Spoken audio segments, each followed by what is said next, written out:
Hi, this is Katie Burns, and you are watching Live Well, ValleyTV, Channel 18, Bledsoe Telephone.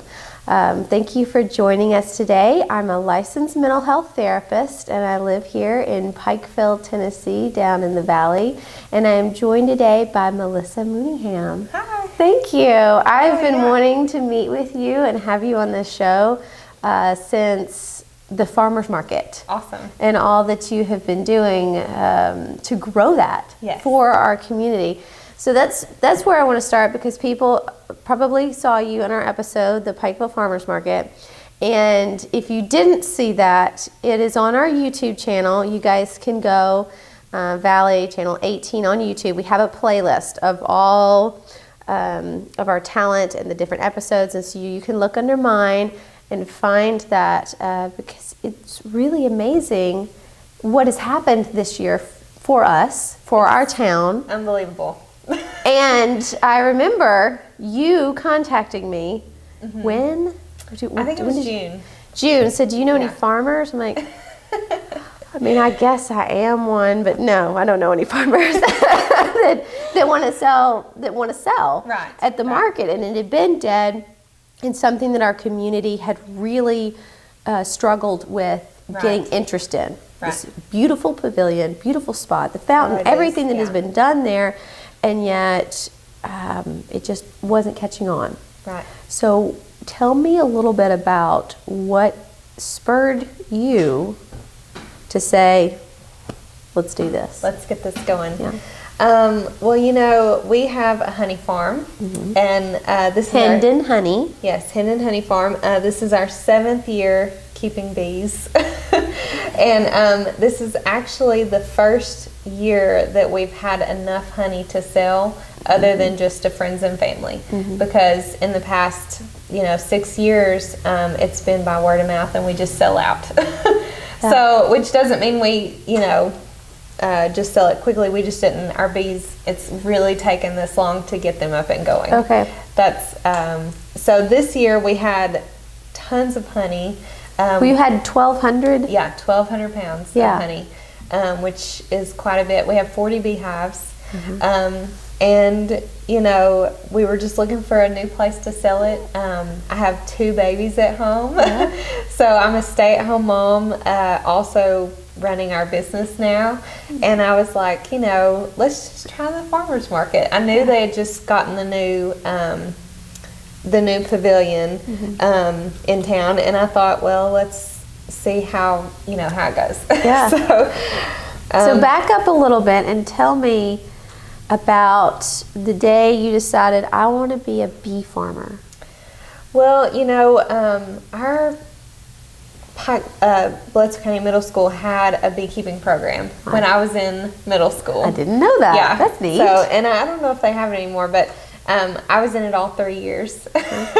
And so after that, me and my husband, went through high school, didn't have bees, college, didn't have bees. Yeah. And so after me and my husband got married, and we were living in Dalton, Georgia, and we rented this 50-acre horse farm, and they had plenty of room. Right. And he was like, "What do you think about getting some bees?" He's a soil conservationist, so he's in the farming industry. Okay. And I was like, "Sure, we can do that." And of course, I tried telling him how to do it, and he did his own research online and didn't listen to me. He's like, "No, you can do the inside, But you're like, I took a class. Yeah, like I know. I did this in middle school, right? I know all about it. Well, that's more than my middle school did. I mean, I think that would be pretty neat to take a beekeeping. It was. It was got us out of class. which was like #1 in middle school. And we learned so much. And who would have thought that I would be doing this so many years later?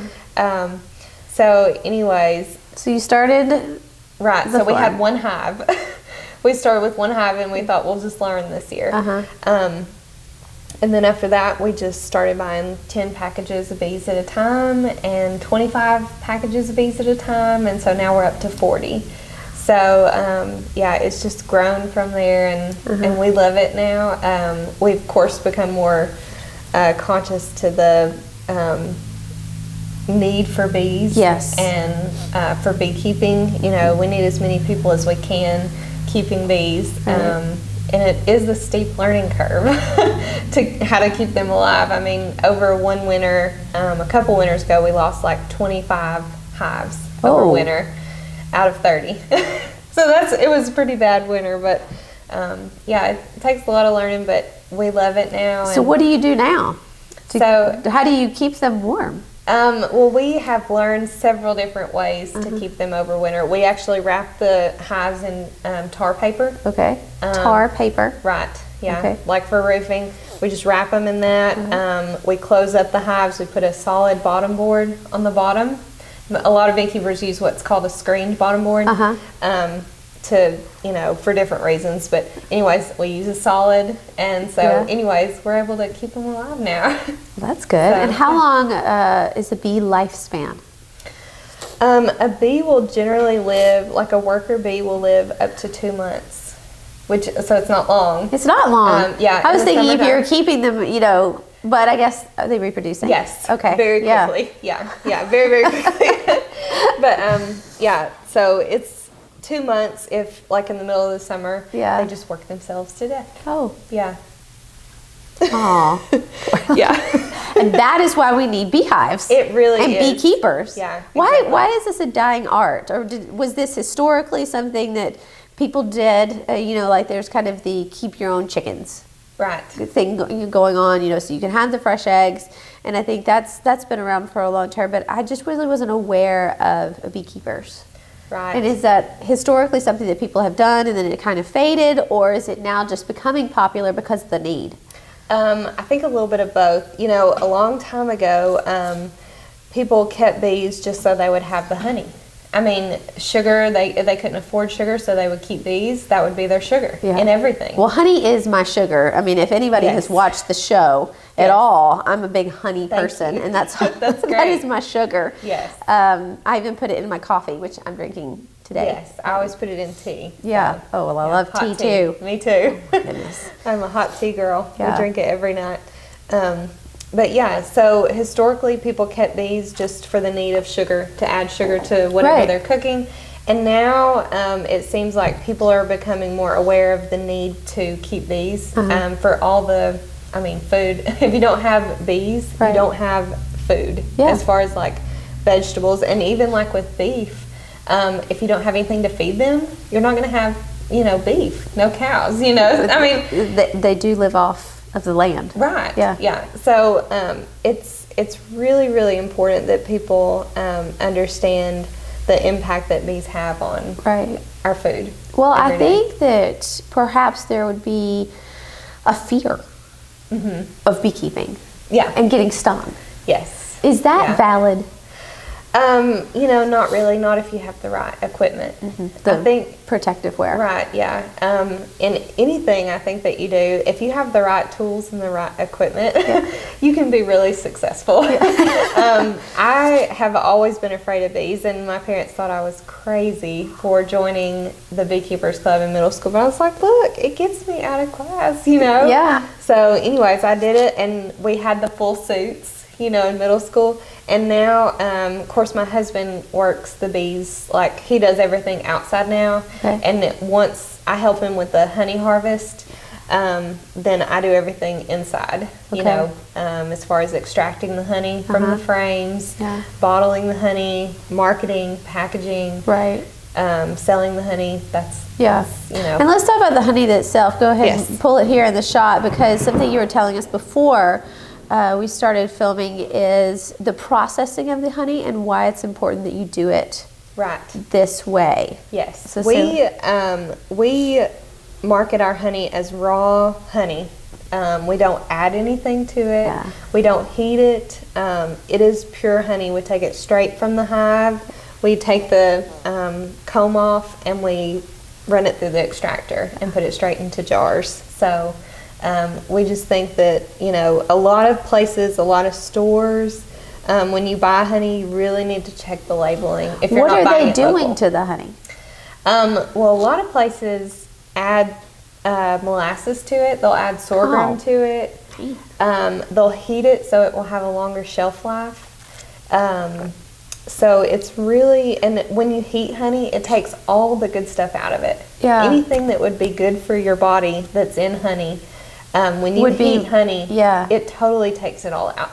Now, you know, I've bought some honey before, you know, before I met you, and sometimes it hardens. Yes. So it just goes bad. Is that maybe it goes bad, or but why does it crystallize? All honey crystallizes. Okay, well, your honey never crystallized. Well, maybe I just consumed it fast. Yes, you ate it too fast.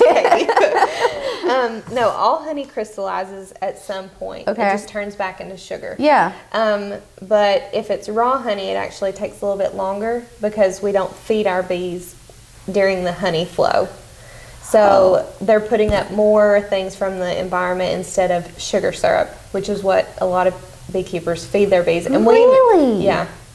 So, that's...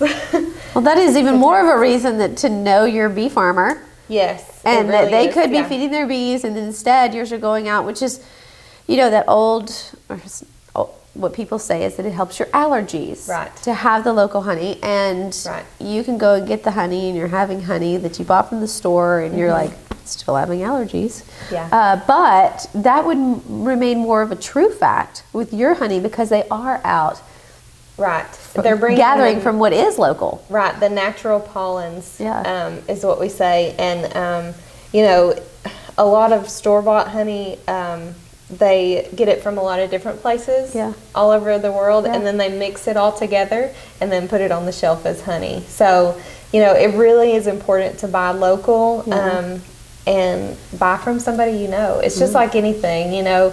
I think everybody's becoming more, you know, aware about their bodies and what they're putting in their bodies. And honey is no exception, I think, to that. So. I completely agree, which is why I said, you know, we have to have you on the show. We have to talk about honey, because thinking about what we're ingesting and what we put on our skin, because I had Debbie Collier on the show, and she talked about you guys combining and using your soap and her wrap around the soap. But I think it's part of living well. It is. Knowing what you're doing, and I like to support people in my community when they have put so much effort into creating a conscious product. Yes. I totally agree. You know, to sell and to share. It's sharing the wealth that you have created, and you also garden, right? Yes. Yeah. How big is your garden? Well, right now it's still expanding, but it's in our backyard. It's probably half an acre right now.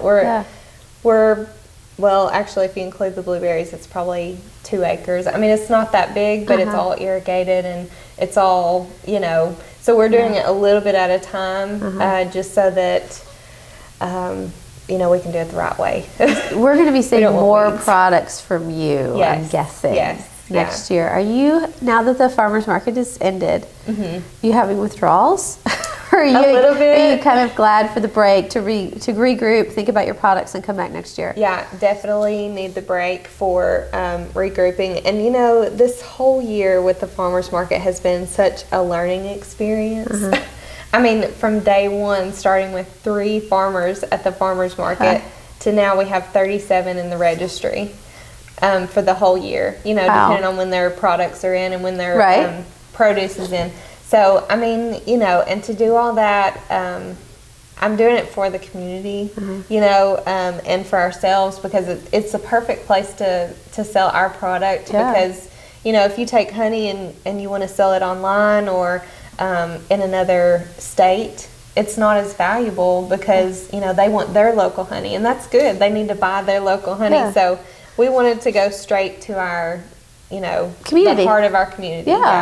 And I feel like the farmers market, it just flows with community now. And especially when we have music playing and all the farmers are there and the vendors. It's just something special about a small community that you can't get anywhere else. And you just had no idea the talents of some of your friends. You don't. Going out there going, you did, you can do this? It was, I'm not a crafty person, but I really appreciate those who can craft. Yeah. And so when you're at the farmer's market, you started selling stuff from your garden. Right. You had the honey, and then you put together a gift box. Yes, we did. And I'm hoping there's some soap in there. There is. Okay. Yeah. But y'all look at the packaging. Yes. It comes with a pretty ribbon on it, and then a little bee. Yeah. So this is our, we actually had a graphic artist do this for us. He's playing a banjo. A few years ago, and it's really taken me a long time to get it right to where, the products are all ours. We do soaps, beeswax candles, which they actually clean the air. Have you burned beeswax before? No. You need to. I'm going to get you some candles. Okay, good. They actually purify the air. Really? So, and there's no chemicals in beeswax. It's just pure beeswax. That's really neat. amazing. And then we have these are called our like honey favors. A lot of people do these for weddings. That is adorable. We've shipped to 11 countries. What? In those favors, yeah. Now, how did they hear about you? I'm on Etsy. Okay. Let's go. Wait a minute. I know you're big in Pikeville. No, I'm not that big. No, I've actually sold on Etsy for 7 years. So that's where some of our honey has gone into favors.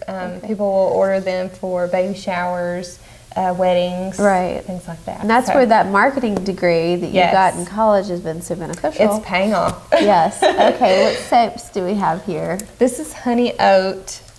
That was one of my favorites. Yes, and this is honey citrus. Okay. And this is a Imagine lavender. like I can smell. I'm a little under the weather if y'all hadn't noticed by the sound of my voice. Oh yeah, this is the one. I loved the oats in this. Yeah. It was like a natural exfoliator. It is, and we use real ingredients in all of our stuff. Like this is dried lavender. This is little beeswax. Yes, that's the beeswax candle. And we do votives and pillars. A lot of people will order them for weddings, which I wouldn't think of a yellow candle at a wedding, but a lot of people order them for like unity candles to keep, for a long time. That's so, nice. All of our products. Yes. That's made in Tennessee. That way, with so many people wanting to buy local, you want to make sure that it's it's clear that these are all local products and these are all our products and we're proud of them. How did you learn to make soap? YouTube. That's where I learned. You can find so many nice things on YouTube. So many. Soap making is not something that we thought we would get into, but it really adds to our product line because, see, we were doing a lot of honey favors for weddings and baby showers. And so the soap favors, people order those just as much. So we decided they have our beeswax and our honey in them. So, yeah. Now, what I really want you to get into is lotion. Lotion, yeah. I need to talk to Debbie about that and work with her. Y'all need to collaborate on some honey lotion with some essential oils. I agree. I'm going to go talk to Debs about that. I'm getting dry now that it's the winter, and I'm starting to think about lotion. Yeah, we might do that. Yeah. Something to think about. It'd be a good product to go in the gift box, don't you think? Mm-hmm. Yeah. I think so too. Well, it's just going to keep adding, and you're just going to keep growing because you're very creative. Thank you. And you're savvy, and you found something that people need. Yeah. And a product that we can feel good about using. Right. And one of the things that you said to me before this interview, and I'm going to read the quote, is one of the reasons that I do this is because I want to make a better life for my family. Yes. Can you elaborate to that? I will without crying. But that's okay. We sometimes cry. I'm a therapist, and I bring it out in people. That's right. It's just part of your job. Yeah. After having a family, and you just realize what's important. Right. And your kids are how old? 3.5 and 18 months. Oh my goodness, I didn't realize it was 2 boys. He was 18 months. Yes. He's tall. Yeah. Okay. Anyway, he's a big boy. Okay. He eats really good. Good. Yeah, so, but you're more aware of course, what products your kids are using. I mean, for myself, before I had kids, you don't really worry about it. And then once you have a family, you're like, wow, I want them to eat healthy. I want them to have, real products. I don't want to be putting a lot of chemicals on them or you're looking at your soap, going, what's in this soap? Yeah, what soap everything. is okay to use for a small child? Right, everything. So we decided either, do a lot of research, and we try to eat all natural, foods. And especially now that we have honey in our garden, which we have lettuce and kale and carrots growing in right now because they're the cold weather vegetables. But you're just a lot more conscious about it, and they're the whole reason we're doing everything. I'm a stay-at-home mom, so I could say, well, I'll just stay at home and not do anything all day except watching them, which is a full-time job. It's full-time. I have just one, and that's I have huge respect for those that have more than one child. Right. It's But even with one, you feel like you're doing something all day long. Oh, absolutely. And it's the most joyous time, I feel. But it's also, you really have, as a mom, you have to have something to kind of take your mind off of being a caretaker, 24/7. Yeah. And they, I could go back and get a part-time job or start work, with my degree, do something with my degree. But I decided, now that mine were kind of old enough to play with each other and stuff, that I would take on the farmers market and just try and make it good for us and for our community. Right.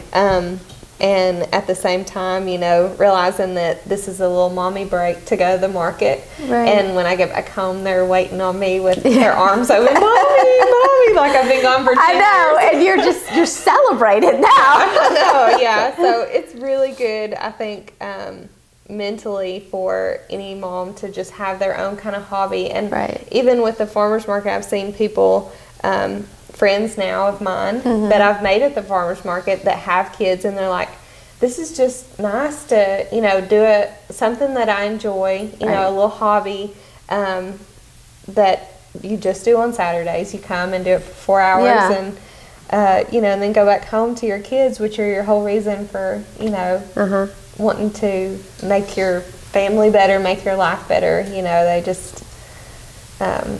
They just bring out the joy that's, Absolutely. And I've touched on this kind of throughout the season with other moms about, using all of our talents, but that our main focus, is our family and supporting our family. But then we have so much to give and so many talents that finding what time do you have to give to this, yet still, maintaining the family. Yeah. And I think, you're doing a beautiful job of that, saying, this is really fulfilling to me. It gives back to my community. It gives back to my family. Right. It's good for my children. And sidebar, I like getting out, meeting, and talking with people.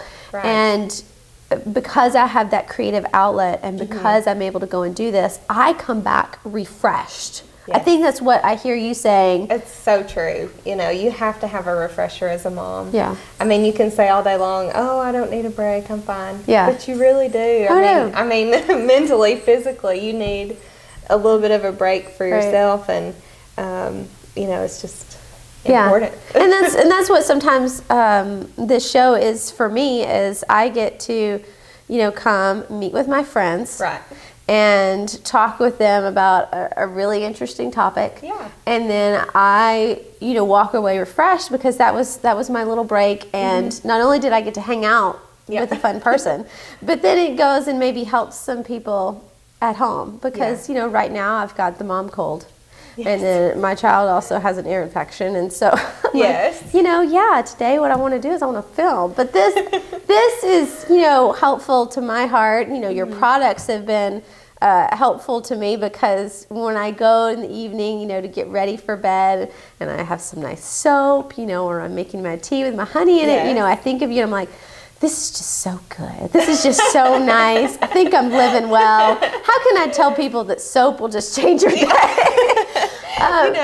could. Yeah. It's nice, and that's what I was telling Debbie. I'm like, your soap smells really good. Oh, I use hers too. It's a community thing once you find products that you love and that make you feel good, right. I mean, it's great. So. It's part of living well. Great gifts for the season. Yes. Great gifts to yourself or for anyone else. I've really enjoyed our time today. Thank you so much for having me. Yeah. It's very interesting, and I think that we probably need to visit the bees. Yeah. Maybe in the summer of next year. We will. We'll go see them. It's cold now, so we didn't do that today. But thank you. See when it's warmer. Yeah. Thank you. I'll put you in a veil. I'm gonna need that. But it will be interesting to learn. Yeah. We'll teach you whatever you want to know. Okay, guys. Well, thank you for joining us today, and I hope that you will take time to live well.